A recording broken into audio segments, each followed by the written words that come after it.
interests for these instruments. But like going back to your question about risks that we see for 2018, I think another one is the fact that the performance of the economy is still largely dependent on oil price movements.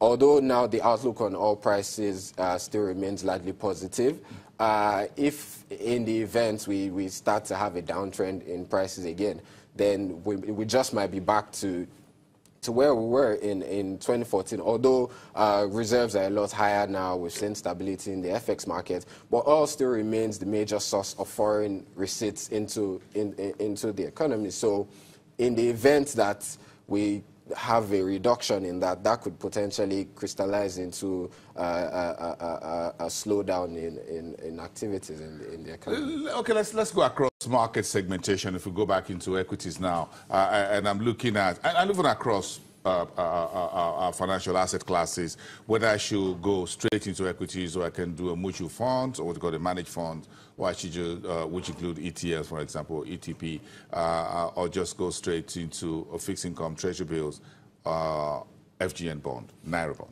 Well, basically, again, it comes down to the sort of investor that you are. If as an investor, you know you won't really have time to be as active as you need to be in the market, then investing in a fund would definitely be one of the good options for you, like the AfroInvest Plutus Fund, for instance, where you have trained professional managers who are actually managing the fund and managing your investments for you and taking advantage of opportunities there in the market.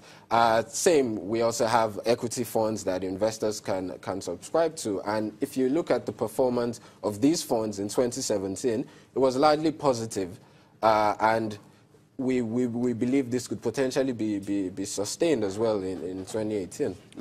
I'm looking at various economic segments in terms of segmentation. Industrial goods, construction, food and beverage, services industry, the banks, of course. So don't talk to me about the banks. No. We know almost everybody has the banks in his portfolio. So let's look at the banks. What should drive my sentiments if I'm doing equities and I say, look, I want to go into the equity side?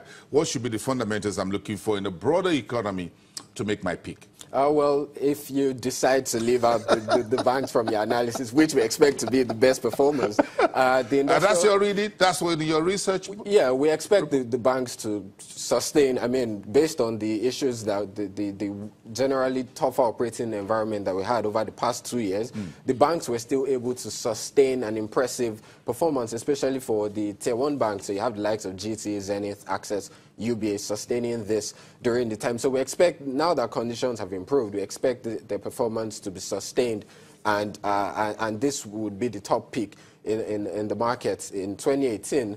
But we also note that there are still opportunities in other sectors. So for instance, the industrial goods sector, where you have the likes of Dangsem and WAPCO. Looking at the 2018 budget and the projection for capital expenditure, we also expect this to have a largely positive impact on that sector. And then going down to the consumer goods sector, with the improvements that we've seen in FX liquidity, which had weighed on their performance over the past 2 years, we expect to see an improvement in their own performance scorecards. And consumer spending has also improved, so this will also be largely positive for these companies. So our top pick remains the banking space, but we also see opportunities for investors in the industrial goods and consumer goods as well. I'm going medium and small enterprises. For in equities. In equities, well, yes. Yeah, I mean we've seen a broad-based rally across the market. So as opposed to just having investments, going back to the banking space, as opposed to just having investments in the Tier 1 banks, we also saw a lot of the Tier 2 banks also appreciate significantly. We've seen the likes of Diamond, Fidelity, Sterling, Skybank as well. So we've seen a broad-based rally in the market. Well, you mentioned Skybank there. Because I don't have the earnings from that bank to look at, but we've still seen. So that just shows you the sentiment in the market. So Skybank hasn't released any results since 2015, but we still have investors buying into the stock. I mean, we won't recommend the stock for an investor for now, but we still have people buying into that. And Owando still doing massive volume, and, even though it's on technical suspension. Exactly. So it's generally just fire burning across the market. Everybody's been part of it. Everybody has shared that sentiment. What do you think will be a final take in terms of for local retail investors? What should they look at for, yes, the economy?